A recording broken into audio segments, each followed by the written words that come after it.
Hello, welcome back to Marketing 3220, Powerful Communication Techniques for Winning Business of Nova Southeastern University, Professor Vincent Daniels.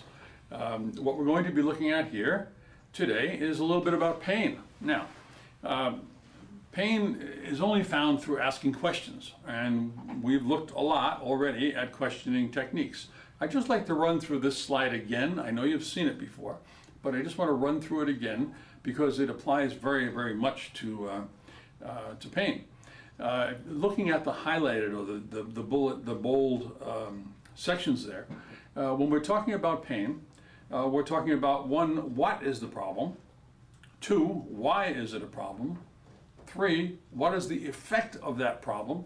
And four, how do you feel about the effect of that problem? Okay, those are the basic steps. That's what pain is about. Now you're going to see a methodology for that, which we call the pain funnel, and I'll show it to you briefly, but you'll be learning it in a lot more detail as we go forward. But remember, it starts out with what is the problem? That's intellectual.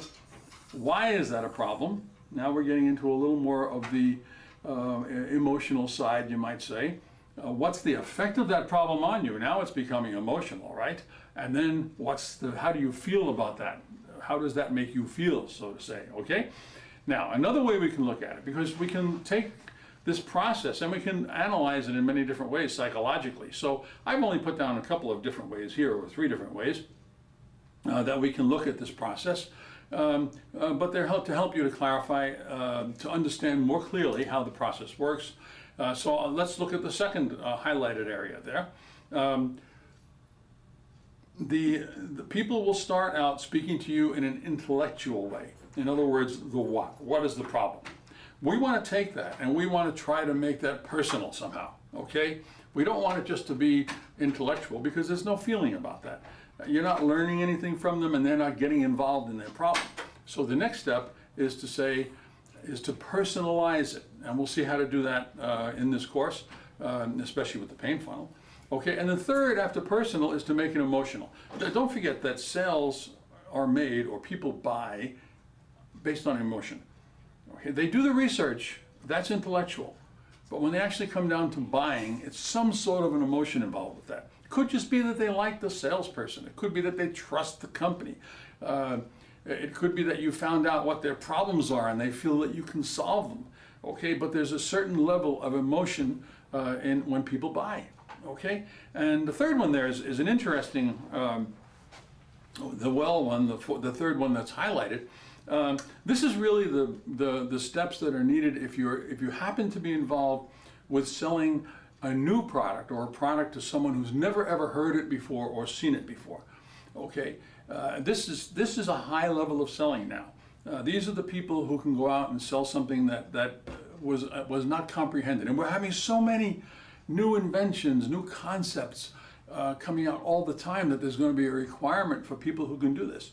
So when you go out on a sales call and you're selling something that the prospect you're speaking to has never heard of, didn't even know about, that prospect as well, he's in good shape. He doesn't know he needs your product, he's fine. Your job as a salesperson is to make him start feeling not well, that he doesn't have whatever it is that you're introducing. All right, and then you got to try to get him to be sick.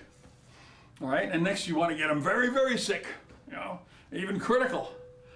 And then after that, you can toss out a little lifesaver to make him feel that you can probably help him now that he's feeling sick, that you can help him. And I don't mean one of those big lifesavers that you see on a boat. I'm just talking about those little candy ones, We don't want to save him just yet. We haven't gotten to that part. You'll save him when you get into the presentation phase, which comes in the next class.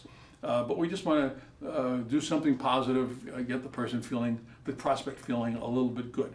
I remember I had a situation with this where a company was selling an internet serving device that would serve about 5,000 people, and it was satellite based.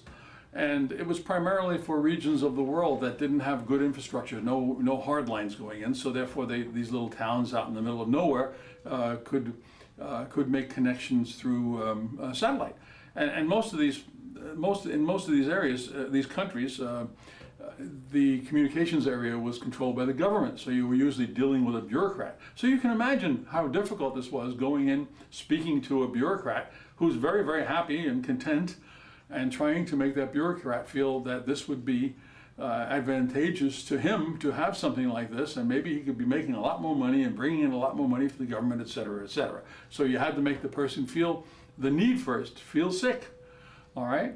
And then, of course, you had a chance to sell the product after that. I mean, it's not all like the iPad. You know, when the iPad first came out, it was one of these new products, or relatively new. People had some MP3 players, but not very much. The iPad kind of revolutionized it. That was easy because everybody figured out they needed it very quickly. Okay, it's not always that easy, trust me. When it's a new financial product, a new high-tech product, a new medical product, it's not that easy. So those are the steps that we're talking about, okay? Now, what motivation? And you've seen this slide already too. There are only two motivators in life. There are two things that motivate people, pleasure and pain. Okay, you're either happy and you want to stay happy, so you're in a pleasurable situation. You don't want change, you know, change is not something that most people want, so they want to stay happy. Or they're anticipating pleasure in the future, thinking about something that's going to make them happy in the future, okay? Those two will motivate. But in business, unfortunately, most of the motivation is not about pleasure, but about pain. Pain being problems, okay? And not only the problem, but the effect of that problem. What's the pain that the problem causes, you know? So that's what we're looking at.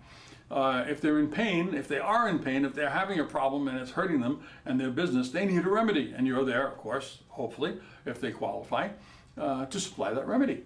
Okay, and or they want to avoid pain in the future. They can see that a problem could be coming up, and they just don't want to have that problem come up. So they want to do something that's going to take the problem away before it comes up. Okay, so that's the concept of motivation. Sounds simple. It's not, of course, because all those pleasures and pains, we have to find out what they are. We don't know in advance what they are. So we have to work with the client, and we have to use questioning techniques to find out what the motivators are. Okay, and then how does discovering the motivation affect the negotiation, the sale, the negotiation, whatever it happens to be that you're involved with? Well, it affects it heavily, doesn't it? You want to find out what motivates, because if we don't know what motivates, we won't be able to sell properly. All right, now here's the pain funnel that you're going to be using. All right, this is basically the Sandler pain funnel. I've thrown a few little sidelights onto that. Just to show you some of the ones we talked about in the earlier slide. On the left side is that effect, right? This is from a book, actually a book written by Neil Rackham, a researcher, an academic researcher, but a very successful book for him called Spin Selling, S-P-I-N. And the spin doesn't have anything to do with spinning. It has to do with the four letters are describing different types of questioning techniques, okay?